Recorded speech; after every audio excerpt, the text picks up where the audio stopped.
Sau một chặng đường dài, gia đình này cuối cùng cũng đã đến nơi trú ẩn của họ. Đây là một hang động hình thành tự nhiên. Thời tiết hôm nay không được tốt lắm, sương mù bao phủ khắp thung lũng. Cả gia đình tạm thời nghỉ ngơi ở đây một lát. Đây là Azan. Họ là những người du mục Azan. Trong video này, chúng ta sẽ cùng theo dõi gia đình du mục Azan này. Cùng họ trải nghiệm cuộc sống hoang dã trong hang động. Trở về với lối sống nguyên thủy, tự nhiên. Họ đã từng sống ở đây một thời gian trước đây, nhưng vì đã quá lâu rồi, nên giờ đây lá rụng đầy khắp mặt đất và những viên đá rơi rớt.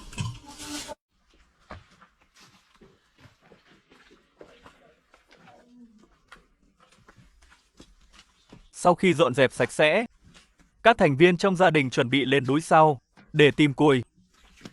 Trong cuộc sống hàng ngày của họ, việc lấy nước cũng là từ suối trên núi sau.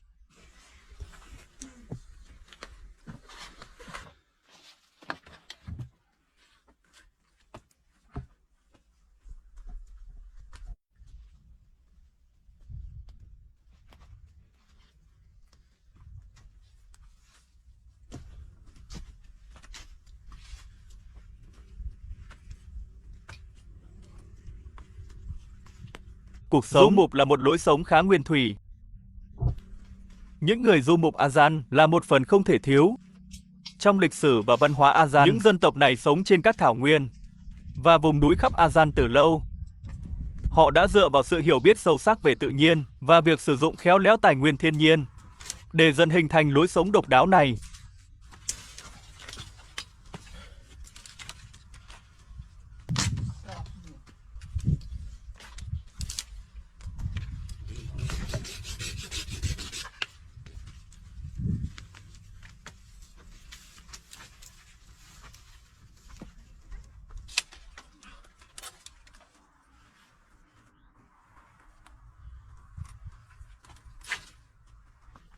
Trong cuộc sống hoang dã, những người du mục Azan phải đối mặt với nhiều thử thách. Ví dụ, điều kiện khí hậu phức tạp ở thảo nguyên và vùng núi, đòi hỏi người du mục phải ở các mùa khác nhau và thời tiết khác nhau để tìm nơi ở phù hợp. Đồng thời, môi trường tự nhiên cũng ảnh hưởng đến nguồn cung cấp thực phẩm của người du mục.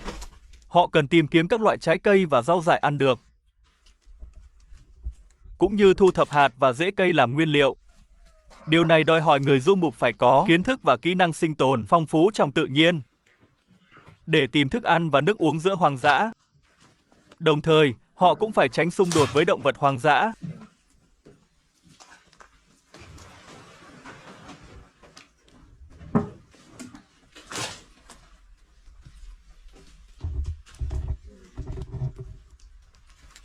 Giờ đây, các thành viên trong gia đình bắt đầu chuẩn bị làm bánh mì cho bữa ăn hôm nay. Gia đình này sống trong hang động này.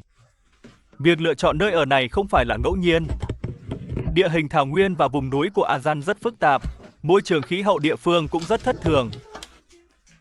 Một nơi ở ổn định và an toàn có thể giúp người du mục có một nơi dừng chân trong những mùa và thời tiết khác nhau. Nhiệt độ và độ ẩm trong hang động cũng khá thích hợp, có thể bảo vệ sức khỏe và tài sản của gia đình. Việc lựa chọn địa điểm và thiết kế nơi ở này dựa trên sự hiểu biết sâu sắc về môi trường tự nhiên địa phương và việc sử dụng hiệu của nó.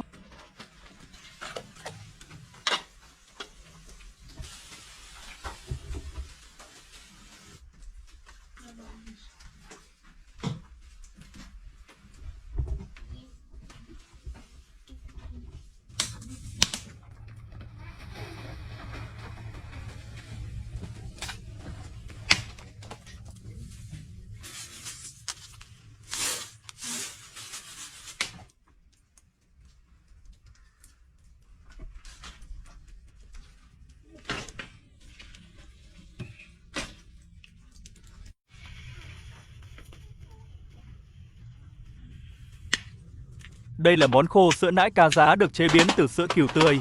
Sản phẩm sữa này được người chăn nuôi chế biến theo phương pháp thủ công truyền thống. Họ đã biến sữa cừu dư thừa thành khô sữa nãi ca giá để dễ dàng bảo quản lâu dài. Ở dạng rắn này, thời gian bảo quản có thể lên đến 1 năm. Đồng thời, nó cũng rất phù hợp với người thường xuyên di chuyển đường dài, cần một món ăn tiện lợi để mang theo.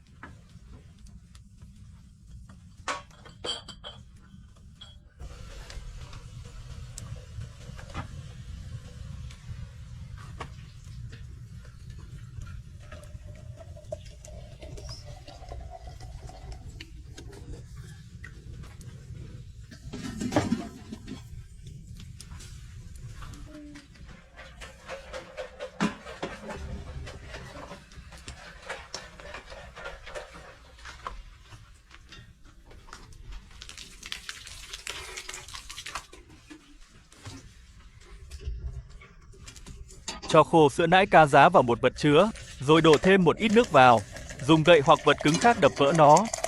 Cho đến khi khô sữa nãi ca giá tan hoàn toàn, loại sản phẩm sữa này ban đầu cũng được người du mục phát minh ra. Để thích nghi với cuộc sống hoang dã lâu dài, họ đã dựa vào trí tuệ và sự sáng tạo của mình, phát minh ra nhiều loại thực phẩm dễ mang theo và bảo quản, để phù hợp với lối sống của họ ở vùng hoang dã. Những thực phẩm này có thể cung cấp cho người du mục dinh dưỡng đầy đủ.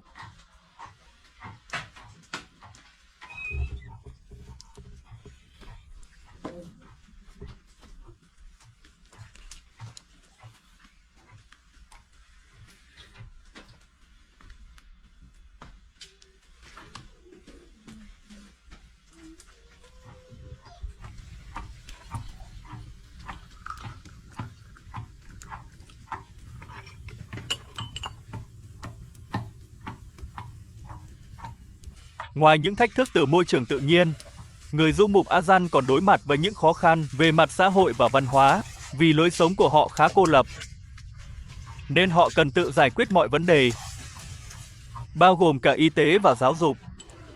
Điều này đòi hỏi họ phải có kỹ năng tự cùng tự cấp và kiến thức để đối phó với mọi thử thách trong cuộc sống.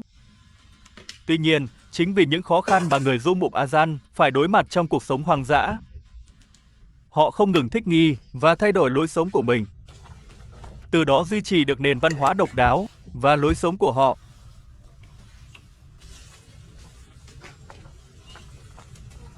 Sang gần bếp Na,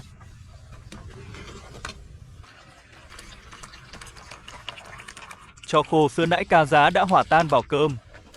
Đây cũng là một món ăn truyền thống mà người du mục Azan đã tạo ra. Món ăn này ở Azan được gọi là ebi dena. Dễ làm, dễ mang theo, giàu dinh dưỡng, là một trong những món ăn thiết yếu cho cuộc sống hoang dã của người du mục Azan.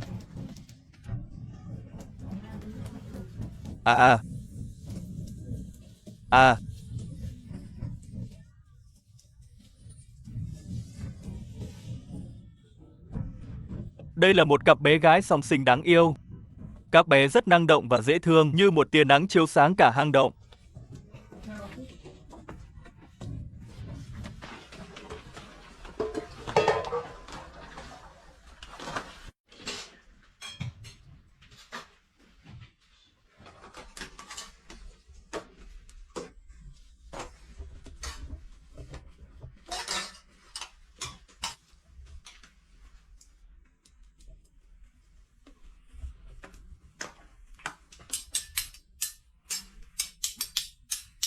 Sau khi món ebi dinner này được làm xong, thì có sự tương tác như thế này.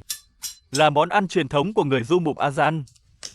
Nó không chỉ đáp ứng nhu cầu dinh dưỡng của họ trong cuộc sống hoang dã, mà còn phản ánh mối liên hệ chặt chẽ giữa họ với thiên nhiên và lối sống sinh tồn đầy sáng tạo.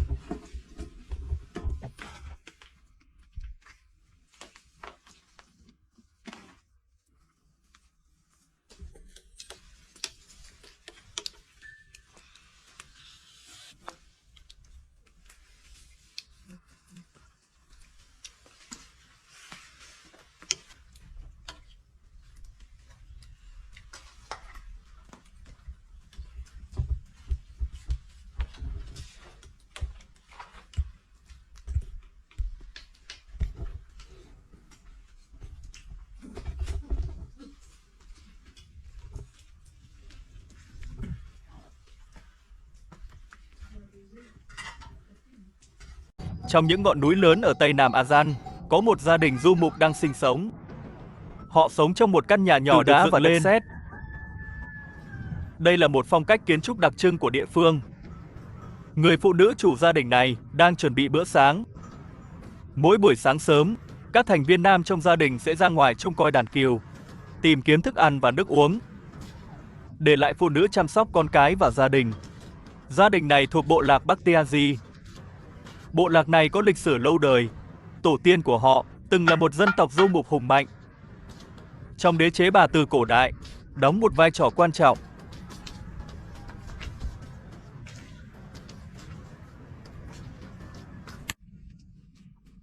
Tuyệt. Người chủ gia đình này tên là Ali. Anh ấy là một người chăn cừu. Giờ anh ấy chuẩn bị đi làm. Trong gia đình này, mỗi người đều đóng một vai trò quan trọng. Meiji là nội trợ chính trong nhà, cô ấy chịu trách nhiệm nấu ăn, dọn dẹp và chăm sóc con cái. Là trung tâm và trụ cột của gia đình, Ali là chủ gia đình. Anh ấy chịu trách nhiệm dẫn đàn cừu tìm kiếm thức ăn và nước uống, duy trì an toàn và trật tự trong nhà. Còn lũ trẻ là hy vọng và tương lai của gia đình này.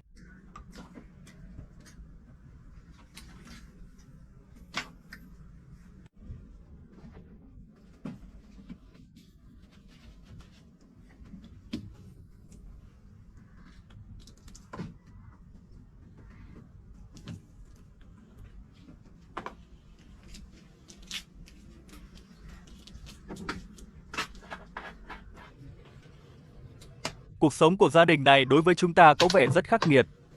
Nhưng đối với họ, đây là lối sống và thói quen của họ. Căn nhà nhỏ của họ tuy đơn sơ, nhưng lại rất ấm cúng và tiện nghi. Bên trong nhà bài trí đơn giản nhưng gọn gàng, mang lại cảm giác thoải mái và yên bình. Mặc dù ở sâu trong vùng núi xa xôi, nhưng trong nhà vẫn có đèn điện và bếp lò. Họ sử dụng năng lượng mặt trời để cung cấp điện chiếu sáng.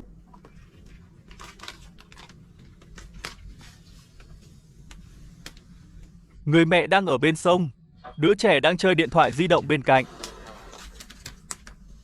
Đối với người du mục, điện thoại di động là công cụ để họ liên lạc với thế giới bên ngoài, mặc dù ở đây cơ bản không có tín hiệu, chỉ có thể dùng để xem giờ và chơi trò chơi.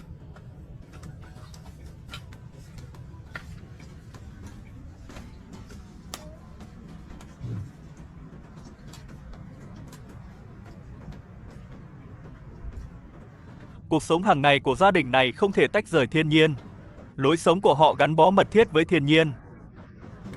Cuộc sống chăn cừu của họ khiến họ càng trân trọng môi trường tự nhiên hơn. Họ biết mọi ngóc ngách của rừng núi, biết nơi nào có nguồn nước, nơi nào có thức ăn phong phú.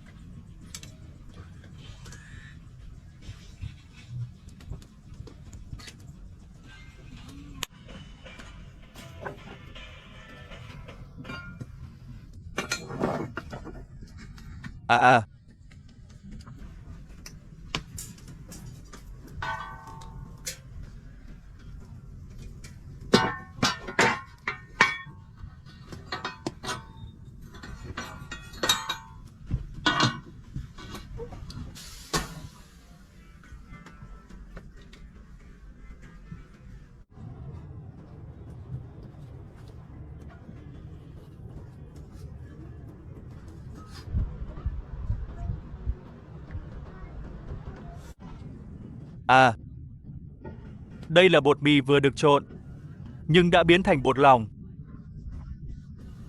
Đương nhiên không cần nghi ngờ Meiji không biết trộn bột.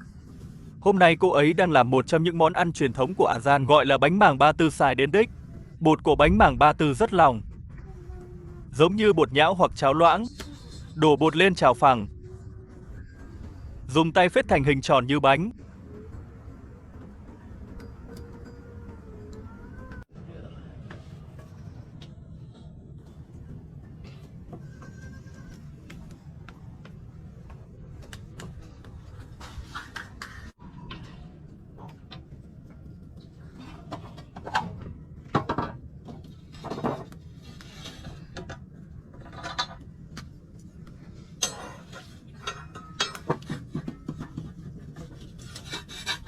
Sau đó nướng cho đến khi vàng ruộm.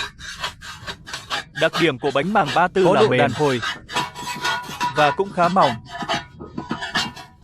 Thường được ăn kèm với các món chính gốc của bánh màng ba tư. Được truy ngược về thời đế chế Ba Tư khoảng 2.000 năm trước. Ban đầu được tạo ra bởi những người du mục của đế chế Ba Tư. Những dân tộc du mục này thường nướng bánh mì dẹt trên thảo nguyên làm món chính. Theo thời gian, bánh màng Ba Tư dần trở thành một loại bánh mì chính ở Azan. Và hương vị của nó cũng dần được cải thiện và phong phú hơn. Cách làm của nó tương đối đơn giản. Sau khi nướng có độ giòn xốp và mềm. Ở các thành phố và làng quê Azan, bánh màng Ba Tư vẫn là một phần.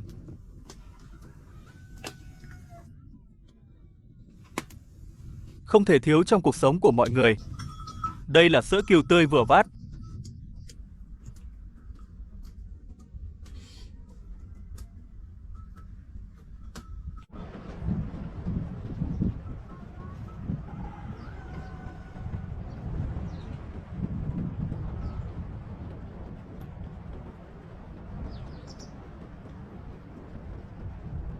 dùng để ăn kèm với bánh mảng ba tư vào bữa sáng. Gia đình này sống ở vùng xa xôi hẻo lánh này, họ thường xuyên đối mặt với tình trạng thiếu lương thực và sự thay đổi của thời tiết. Mỗi khi thời tiết khắc nghiệt, cuộc sống chăn cừu của họ cũng bị ảnh hưởng.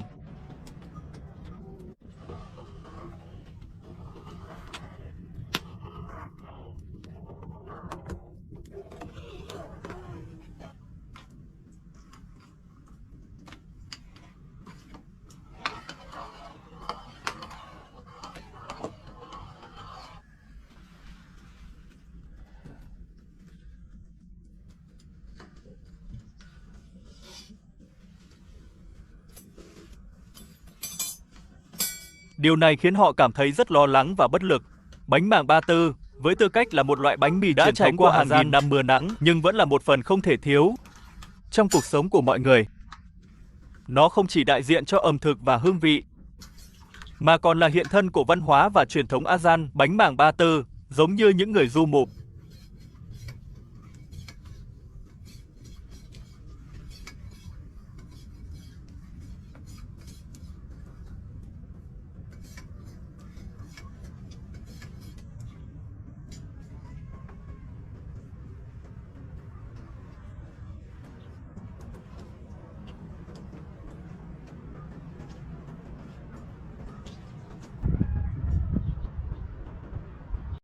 Cảm ơn mọi người đã xem video của kênh em nhé.